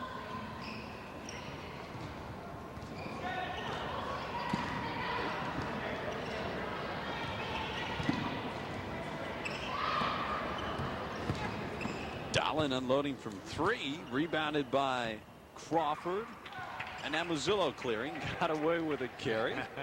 Just a little one. Oh yeah. Shriver now covered up. This is Recker inside. Muzzillo looking to spin. Drops it off from Recker from 12. Nice move. Nice move. Nice shot. Wendy's having herself a good ball game tonight. Where she usually has a good ball game, but she's getting a little more 12 scoring. points doing the scoring. Savilic missing, and Muzzillo with another rebound. You had mentioned earlier in the game, and I think we're beginning to see it now, the fatigue factor on Lewis. They're just not able to stay up with this depleted bench. Just 9 players make the trip for Lewis as Muzzillo from 17. Putting the ball on the floor and then taking a long jumper. Imagine her at a point guard. Yeah. Harrington blows by Derry.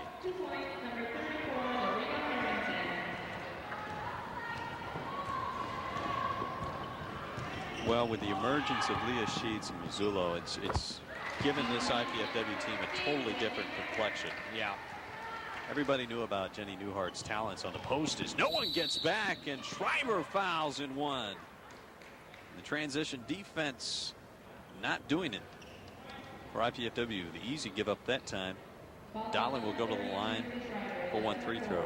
And with no seniors on the team for IPFW, that means the experience they're getting this year should really make them tougher next year.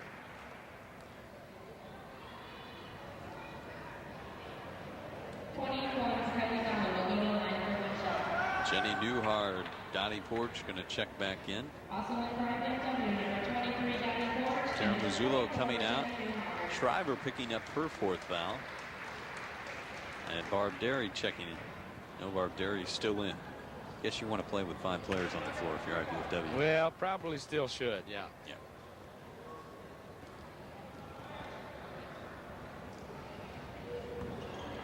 Dolan missing.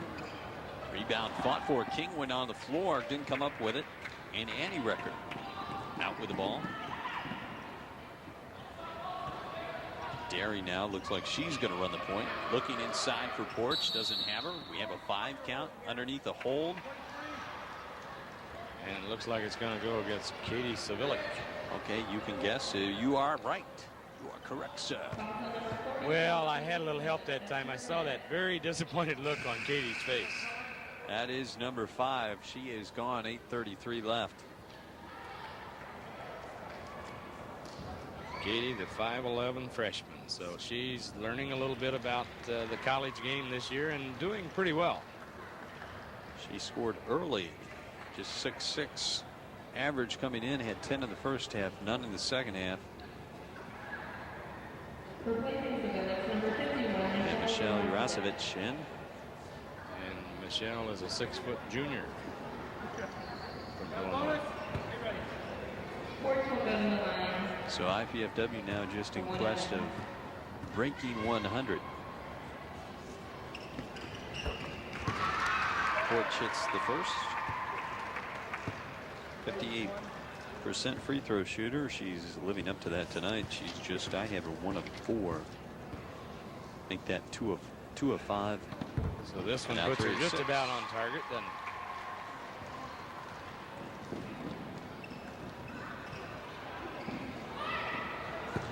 Air ball. And a touch by IPFW. 22 on the shot clock. 30-point lead. That is the largest. 81-51. King. And it went up to 30 kind of quietly. Joy King can put it on the bounce.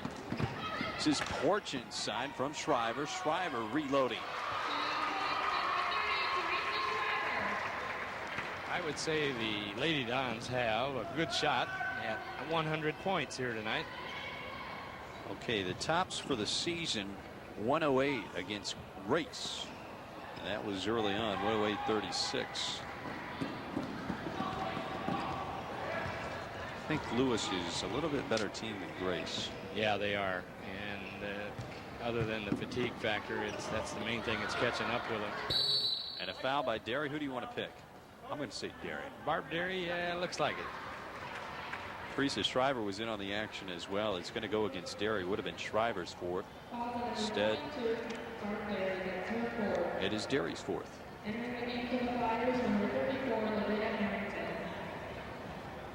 7:39 left on the clock.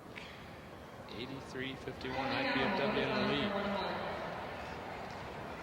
Medissa Holmes, the 5'3" freshman who checked into the game for Windy Record to run the point, sitting on the bench right now, has an ice bag on her left ankle. And that's really disappointing too for a young lady like Medissa, because here's a night where she can get some playing time, and son of a gun, why'd she have to get that sprained ankle, huh? It didn't look like she turned it too severely though. Check on her condition, see if she'll be available. Game at St. Joseph's coming up this Saturday. Probably wouldn't play much anyway. Barb Derry fits into the rotation at the guard position. And at the moment we have no starters on the floor. Oh yeah, I'm sorry. Dottie Porch is the only starter. And the turnover by IPFW. King on the bounce ahead to Dolan.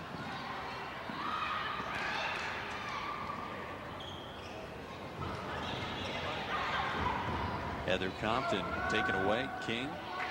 And now Barb Derry looking ahead has Annie Recker. Nice pass to Rucker. And one. Annie kind of shot that one from the hip, but got the nice roll off of the backboard and in. She'll shoot for a 3-point play. All right, so she has her average, which is 2-1. 85-53, 7:08 to go.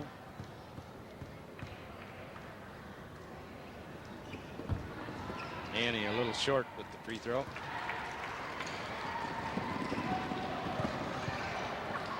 Heather Compton with a good move to the basket and draws the foul.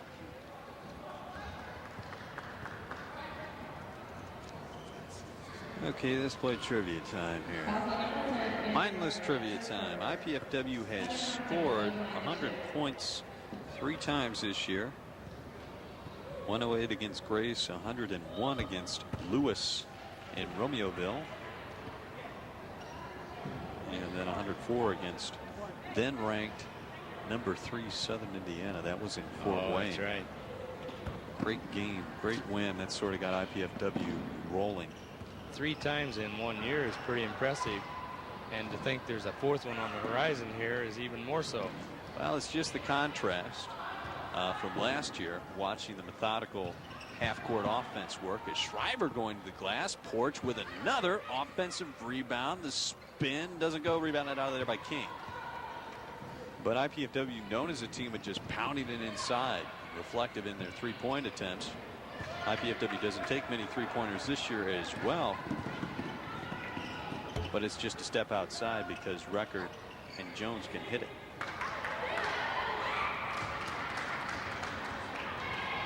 6:20, 85-55 the score. Dahlin was open. King doesn't see her. Instead goes baseline, and Alexander and King on the floor for it. Alexander gets the ball and calls a timeout. Smart move. Heads up play. Alexander, she knew she was either going to get tied up or lose the ball. We'll be right back after these messages.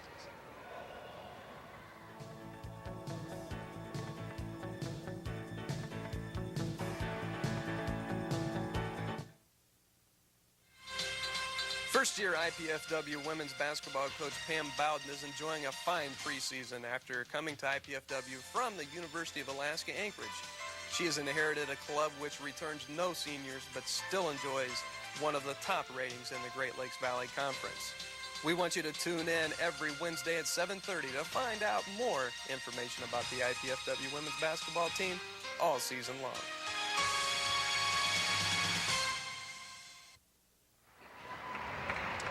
Back at the Hilliard Gate Sports Center on the campus of IPFW, the Lady Dons leading Lewis University 85-55, 6:06 to go.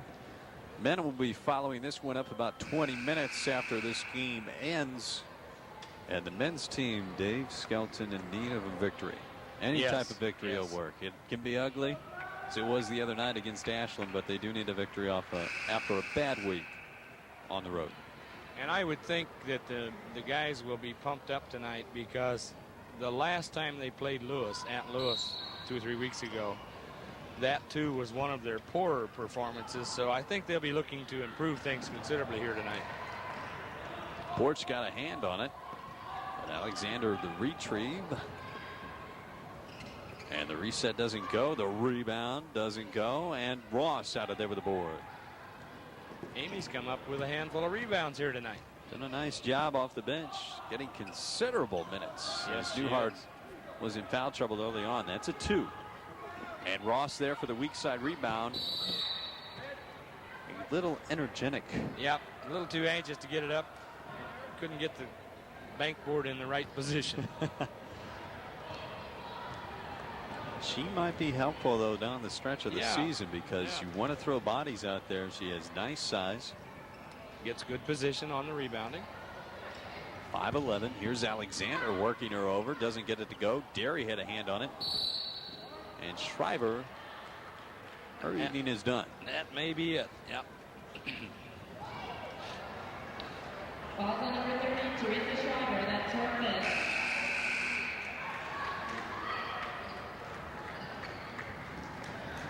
And IPFW Pam Bowden's going to use the minute to replace her and get to have a little chat. Troops back and regroup here just a little bit. Looks like Leah Sheets will be the one that replaces Teresa Shriver. Lindy Jones, the leading scorer on the night with 21, just 1 off her average. And her evening is probably complete. Yeah.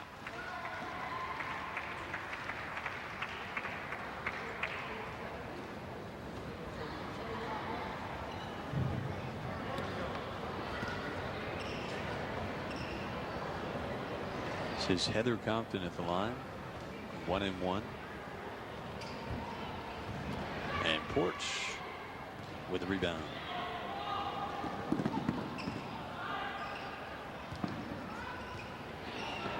Annie Rucker now with the ball, looking inside for Porch. Good low post position, going strong to the glass. It's too easy right now. Yeah, first scorer in a little while, though, for the Dons. They went into a little bit of a lull.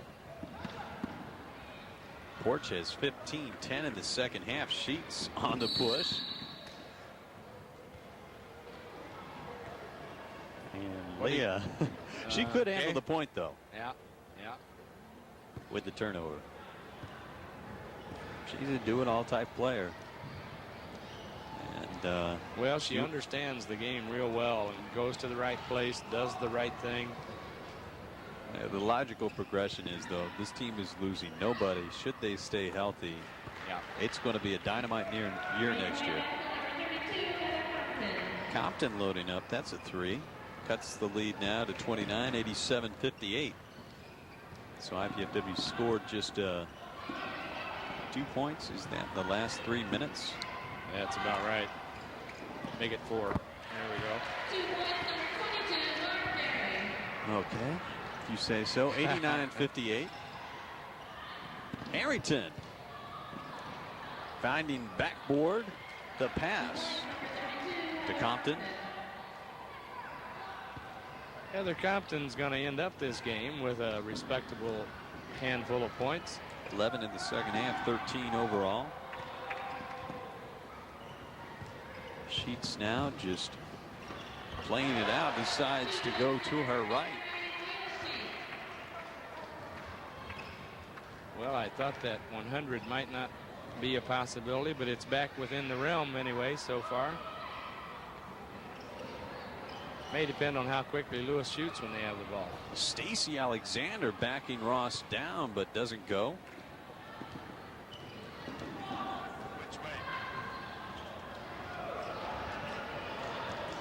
And fighting through the pick. Heather Compton a little frustrated. Barb Derry will go to the line 1-1, or is it Dottie Porch? Ooh, that's an intentional foul. Oh, is it? Why should it change now that I'm missing all the calls on the floor? Who's going to be shooting those? It should be Dottie Porch, shouldn't it? Well, Dottie or it is Dottie Porch. Barb Deary. Yeah, okay. All right, Dottie gets a chance to work on the free throws. She is now 3 of 6 on the evening.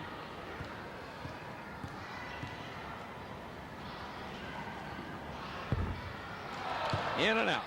That is not a shooter's roll. No, that was a rattler that fell out. I like that. Snake eyes. I like that. All right. Porch will come out. Tara Mazzullo will check in, and IPFW gets the ball on the intentional foul call. That was Compton's 4th, by the way. Annie Rucker will inbound the ball. She's looking to swing off for a 3-pointer. Instead, Ooh, Derry down nice the lane. move. Left-handed. Yes. 8 now for Derry. Check the books and see if that's a career high. This is King again off the dribble. I suspect Barb has had a game or two maybe when she was in double figures.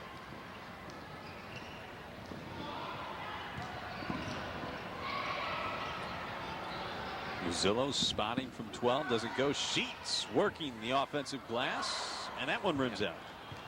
Couldn't get a bounce. Now the domination complete on the boards in the shooting department as well for IPFW. That goes off of Recker's foot. But there is only 21 on the shot clock. Shot did not draw iron. Sharita Crawford, number 24, coming in. Kelly Dolan having a seat. 2:15 to go. Jump step. Nice move by Larita Harrington. And it's 93-64. Larita Harrington, another one of the young ball players for Lewis that has some good promise. Now the second half, it's just been too easy. IPFW swinging it to the low post. Dottie Porch really working it down low. Recker off the drive. And that's going to be off Alexander's foot, going the other way. It was Rucker's hustle that caused the ball to go off of Lewis's shin. Okay, the drama is palpable. Minute 47. Points. Can they get 7 more? Recker spotting up for 3. Has Sheets in the low post. Instead swings it to Mazzullo. And cleaning up is Crawford.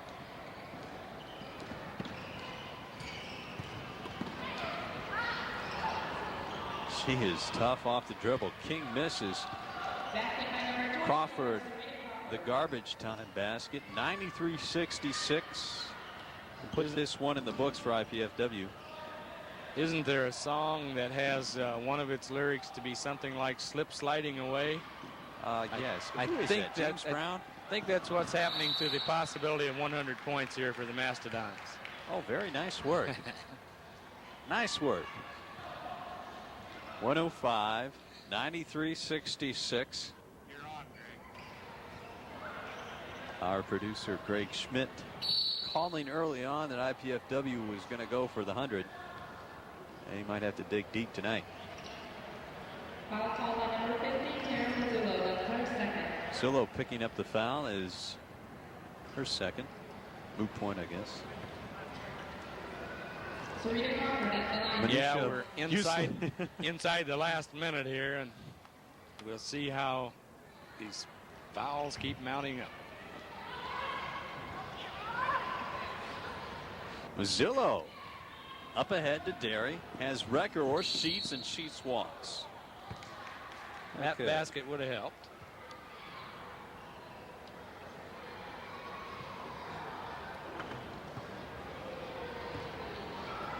Joy King again bringing the ball up the floor for the Lewis Flyers. Pretty valiant effort by Lewis. They've tried hard. They play hard. They don't give up.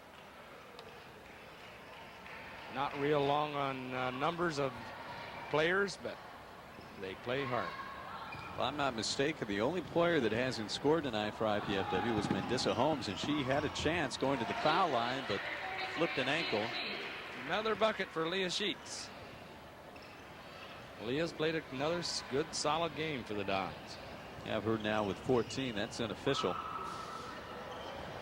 She's going to do a lot of damage to the record books before she's done here at IPFW. Sheets getting the weak side. And the turnover leading a little much for Annie Recker. 12 to go. That, and I think Annie maybe gave up on her a little bit. Didn't think we'd get there. We're down to the countdown.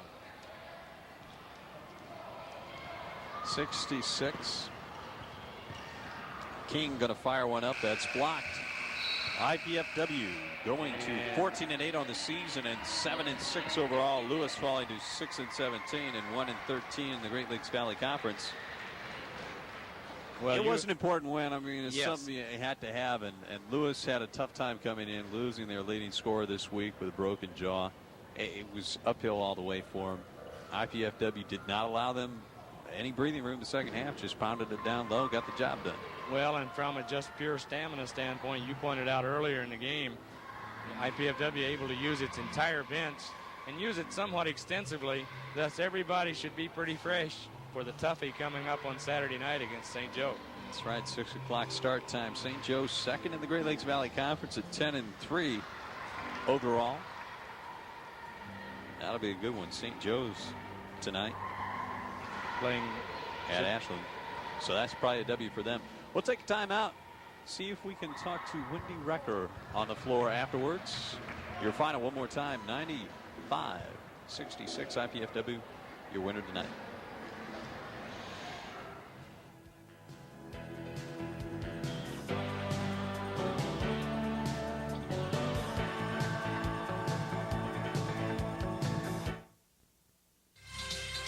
First-year IPFW women's basketball coach Pam Bowden is enjoying a fine preseason after coming to IPFW from the University of Alaska Anchorage. She has inherited a club which returns no seniors but still enjoys one of the top ratings in the Great Lakes Valley Conference. We want you to tune in every Wednesday at 7:30 to find out more information about the IPFW women's basketball team all season long.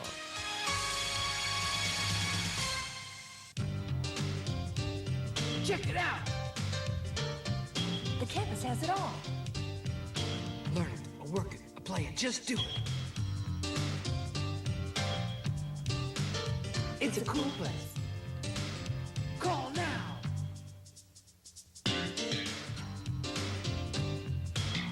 Go to work, go to school, go ahead.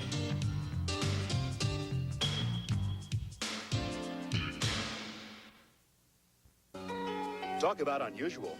How often do you see transparent televisions? Americans have more money to spend on leisure activities than ever before. When possible, children should trick or treat during daylight hours and be accompanied by at least one adult. A boat, archaeologists believe, is from the time Jesus and his disciples fished on the Galilee. For best results, fertilize your lawn when it is actively growing. Many people suffer from allergies. Few understand them. The college basketball season is underway for 1994-95, and the Great Lakes Valley Conference has been rated by some as the toughest of the NCAA Division II conferences. Join Coach Andy Piazza and me, Matt DeLong, to get a closer look at the IPFW team and this year's competition.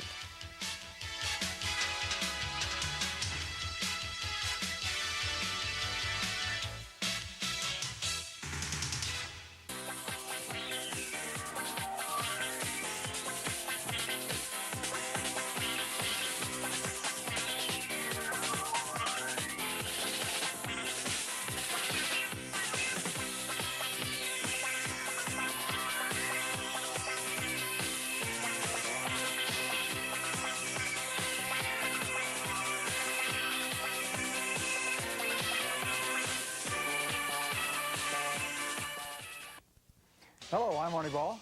And I'm Tim Heffron. Watch us every Friday evening at 7 p.m. for IPFW Volleyball highlights. We'll also describe strategies and fundamentals for all you new volleyball fans. We may even invite a Volleyball or two to join us on the show, so tune in to us every Friday night at 7 p.m. here on Channel 6.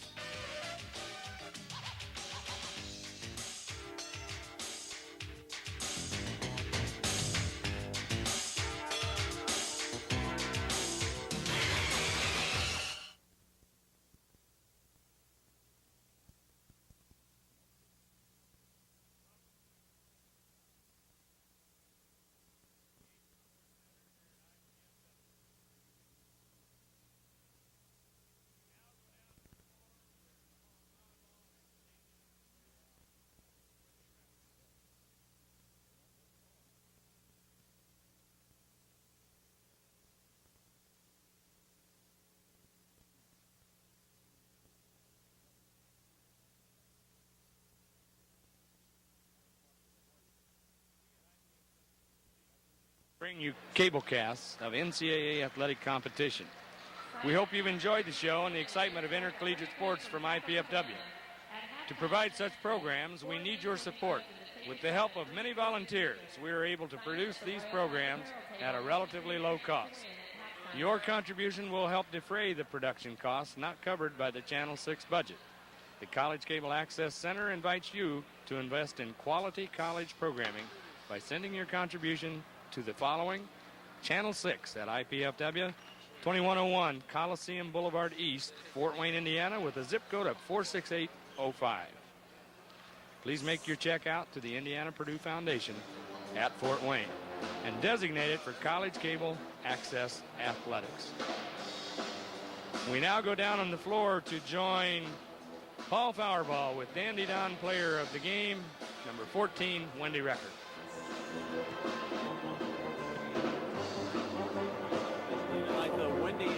Needed this win, even though Lewis was having struggle offensively coming in here tonight. The important thing, though, you established the low post early and got a lot of players in the scoring column. Yes, we did. It was a great game.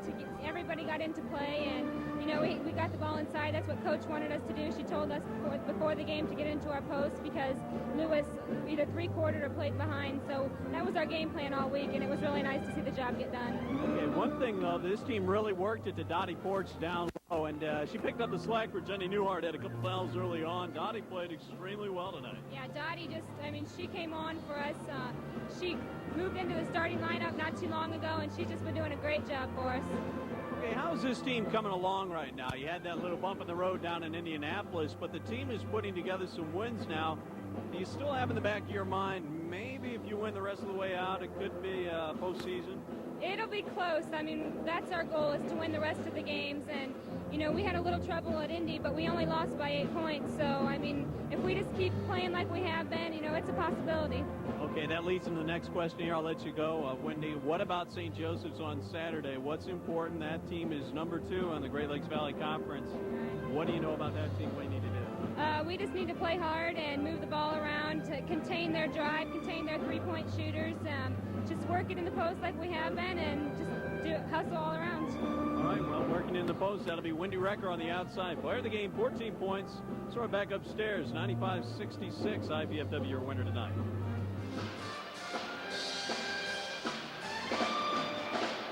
We'd like to take this opportunity to thank the Channel 6 volunteer crew and the Learning Resource Center at IPFW for their contributions to the live production of our basketball games this evening.